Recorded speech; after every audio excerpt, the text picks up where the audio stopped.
বলেন বলেন কি বলবেন বলেন। এই যে দেখেন আমাদের হাড়িতে ভাত আছে কিন্তু তরকারি নাই, এতই গরিব আমরা। আর দেখবেন এই যে দেখেন চৌকি আছে কিন্তু বিছানা নাই, এই যে লাইট আছে কিন্তু একটা ফ্যান নাই, এতই গরিব আমরা। গরমের দিনে একদম জ্বলে পুড়ে ছাই হয়ে যায়। এই ভিডিওটি পুরোপুরি বিনোদনের জন্য বানানো হয়েছে, বাস্তবের সাথে এর কোনো সম্পর্ক নেই। সকল বয়সীরা এই ভিডিওটি দেখুন এবং মজা নিন।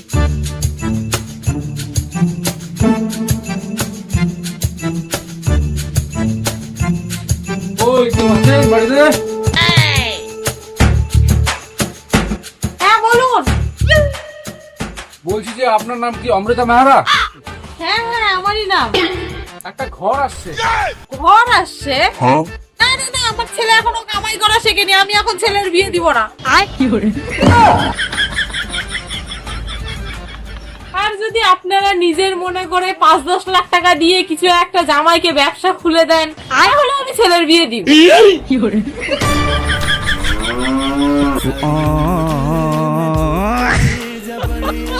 আরে ম্যাডাম, আপনাদের সরকার থেকে ঘর আসছে, সরকার থেকে। না না বাবু, আমি ওই সরকারি মেয়ের সাথে আমার ছেলের বিয়ে দিতে পারবো না। হ্যাঁ, রেশনের চালগুলা দেখছি, সরকারি জিনিস কেমন হয় সেটা আমার জানা আছে। ওই সরকারি মেয়ের সাথে আমি আমার ছেলের বিয়ে দিব না। আরে ম্যাডাম, ওই ঘর না, সরকারি বাড়ি আসছে, পাকা বাড়ি।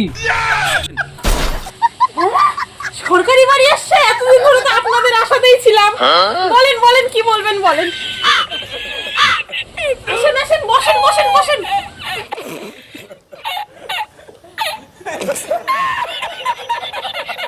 আরে বসবো কোথায়? জায়গায় তো না। চেয়ার তো দেন। চেয়ার দিব কি করে? আমরা তো খুবই গরিব, আমরা এত গরিব যে আমাদের চেয়ার কেনারও পয়সা নাই। এই যে এই কাঠের টুকরাটা আছে, আমরা সবাই এর মধ্যেই বসি। নেন আপনিও বসেন। ঠিক আছে, থাকতে লাগবে না, লাগবে না। আচ্ছা, আপনার বাড়িতে কে কে আছে? আমি আর আমার ছেলে। ও, তার মানে আপনার স্বামী মারা গেছে না? না না, মারা যায়নি, বেঁচেই আছে। জুয়া খেলে, মদ খায় আর মেয়েবাজি করে বেড়ায়। আচ্ছা আচ্ছা, তাহলে আপনার ছেলেকে রাখেন। ওই রে বাবা, শুভ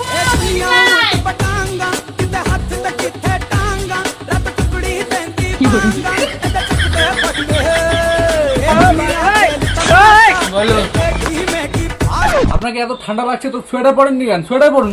দাদা, আমরা এত গরিব, সোয়েটার কেনার টাকা নেই দাদা। আপনারা এত গরিব? আমরা এত গরিব এই যে দেখেন আমাদের হাড়িতে ভাত আছে কিন্তু তরকারি নাই, এতই গরিব আমরা। আর দেখবেন এই যে দেখেন চৌকি আছে কিন্তু বিছানা নাই, এই যে লাইট আছে কিন্তু একটা ফ্যান নাই, এতই গরিব আমরা। গরমের দিনে একদম জ্বলে পুড়ে ছাই হয়ে যায়।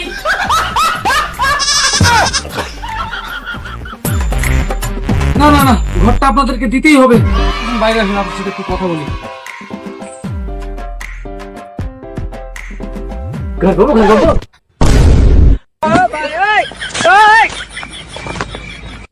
ये फंस गया सीएम।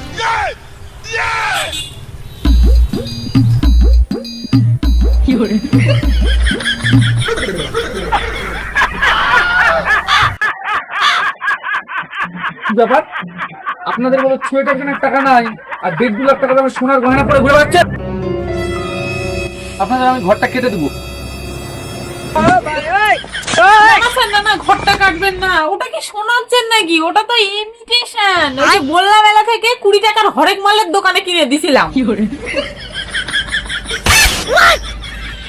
হ্যাঁ স্যার, এমডিছেন এটা না বললাম না, কিনছিলাম বললাম না। ঠিক আছে, আমি ভাবলাম সোনার, না হলে আপনাদের মতো গরিব এই সোনা কিনতে পারে। আচ্ছা ঠিক আছে, আচ্ছা আপনারা দাঁড়ান, আপনাদের ছবিটা আমি তুলে নিই। এদিকে এদিকে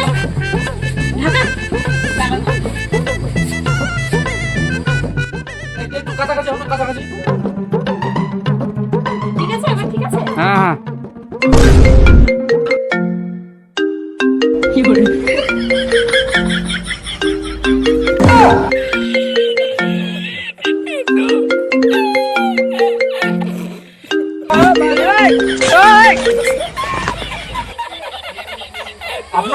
গরিব? হ্যাঁ হ্যাঁ আমরা খুব গরিব। হাতে 40-50 হাজার টাকা দামের ফোন, আপনার গরিব না, আপনার চিটার, আপনাদের আমি ঘর কেটে দেবো। না না না, ঘরটা কাটবেন না, এটাও আমাদের ফোন না। এই ছেলেটা যার তার ফোন খালি তুই চুরি করে নিয়ে আসিস না, তোর তো স্বভাব ভালো না রে। আজকে এর ফোন চুরি করে নিয়ে আসিস, কালকে ওর ফোন চুরি করে নিয়ে আসিস। যা, যাই ফোন আনছিস তাকে যাই ফেরত দিয়ে আয়, যা। চল কোথাকার, যা। তোর সব চোর চিকার সব আমার ঘরেই আসে জুটে। স্যার এবার ঘরটা দিবেন তো? এটা আমাদের ফোন না, এটা চুরি করা ফোন, চুরি করা। হ্যাঁ হ্যাঁ দেখি। শালা একটা ঘরের জন্য আমাকে আমার মা চোর বানাই দিল। মাঝে গেল কের কাটা